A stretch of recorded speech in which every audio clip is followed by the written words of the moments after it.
yesterday was pretty awful.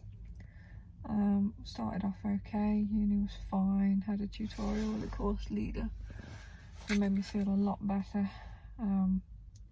Says I'm off to a good start, we discussed some ideas, and he gave me a lot of references to look into, so that was really good. But then I got home. I say home, I mean to the flat. And it was downhill from there really. My husband was hyperactive, which is never a good sign. Had to show me everything that he'd purchased yesterday. Very excitable. Annoyed with me that I wasn't excited about these things. Annoyed with me that despite the fact that I told him not to cater for me yesterday because I didn't know what time I'd be back and I'd got to rush out to a life drawing class.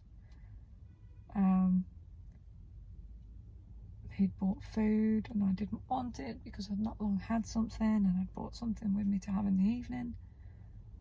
So that caused a bit of a row. So I go to life drawing and he says to me, you need to go and pick up some things. Will you do me a massive favour? Go and pick up some things from where we've been staying, the empty house. So I said, yeah. Took the key with me, went straight from life drawing, picked up what he'd asked for and more. Everything I could carry, basically.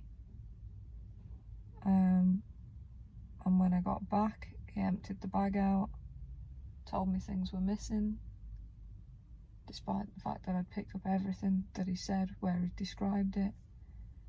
And he went on to throw things around the room. When I say throw things, things like tubes of moisturiser thrown at the wall and exploded. It's all over the ceiling that we've just, in the room we've just decorated. Chunks of paint missing when we've run out of paint and can't even touch it up. And then started on me. Had a go about my dad again. Wants him dead. Obsessively wants him dead. Attacking me because I didn't say anything. I've got to make a choice. It's not his fault I can't live without my parents, which is blatantly obvious because he hasn't got any parents. He lost his dad not that long back.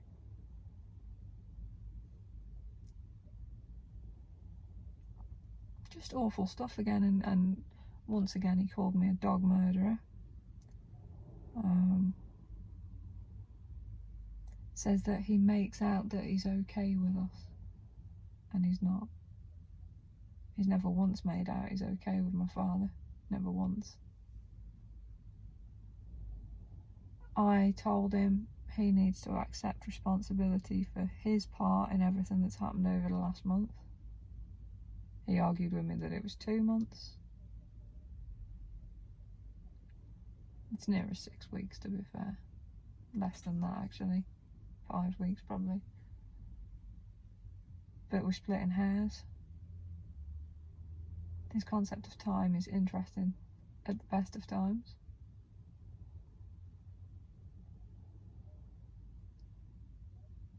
He says he has no responsibility for everything that's happened. I told him he promised he would get help.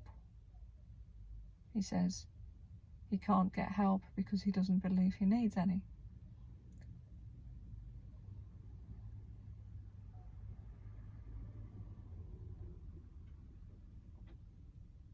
Basically, I told him he was a bully. And not for the first time this month. He threw his wedding ring across the room, which is something that happens more regularly than it should. And told me that he wanted a divorce, and I agreed. I told him I'd take him to work today and he could sort out what he wanted to sort out with regard to moving to the hospital. But neither of us could have that flat. It's either both or neither. He can't have that flat because it's above the snooker club where my dad and my brother go. My brother's on the committee. There's no way he can stay there. Not if he's going to be aggressive. There were people walking past the door last night when he was ranting and raving at me. It was the busiest night since we've been there. They'd have heard everything.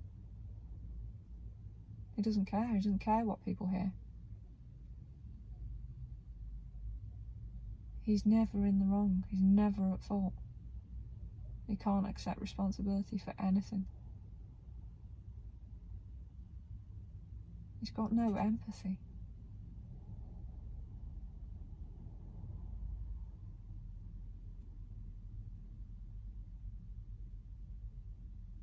He's not, but I just don't recognise him when he's like that. It's like living with two different people.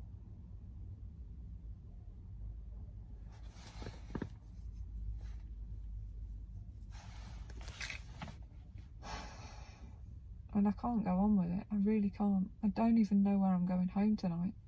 It's now 8:45. I've been sat here for about 10 minutes.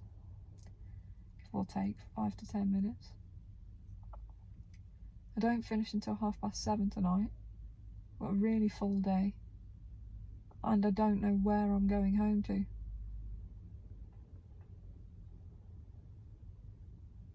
I put my laptop in the boot today just in case I don't go back there. I could probably write off most of the other stuff that's there. But that's the one thing that I need for my course. That and my camera, which I haven't brought down yet.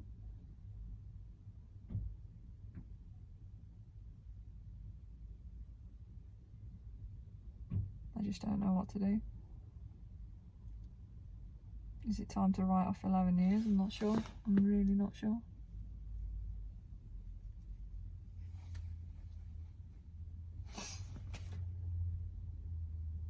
But I'm not sure that it's not.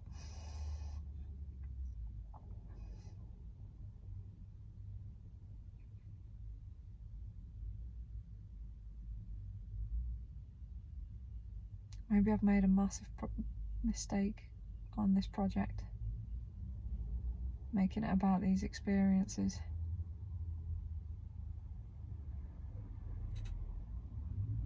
Too many twists and turns.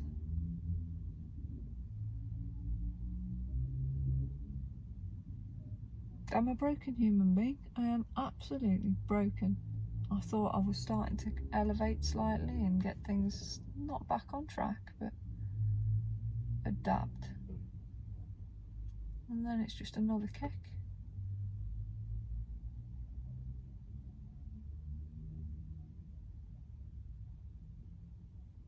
And he just doesn't care. He just doesn't care. He cares how he's feeling. He doesn't care how I'm feeling. If he even notices how I'm feeling. I can't take the aggression and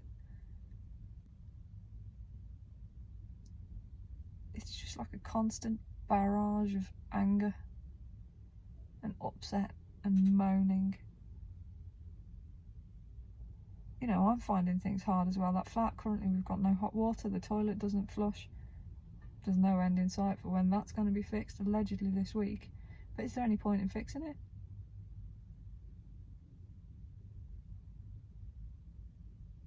I've spent an awful lot of money on that flat. But at this moment in time, I'm ready to write the lot off. I'll give you the money for the cooker, he says. £225 for a second-hand cooker. Never mind the nearly £400 for the bed, and I don't know how much I've spent on everything else for that place. I look like crap. I can't even have a shower. Well, I can have a shower if I want it to go cold. Or I can have a very weak shower if I want it to be tepid all the way through. The high option scalds for about 7 seconds and then goes ice cold. Immersion heater's not working. Storage heaters didn't work yesterday. Got in last night, living room stone cold. No heat at all coming out of the storage heater. Turned it up, a bit started to come out, but nowhere near enough to warm it up. Stone cold again by morning. What have I got myself into?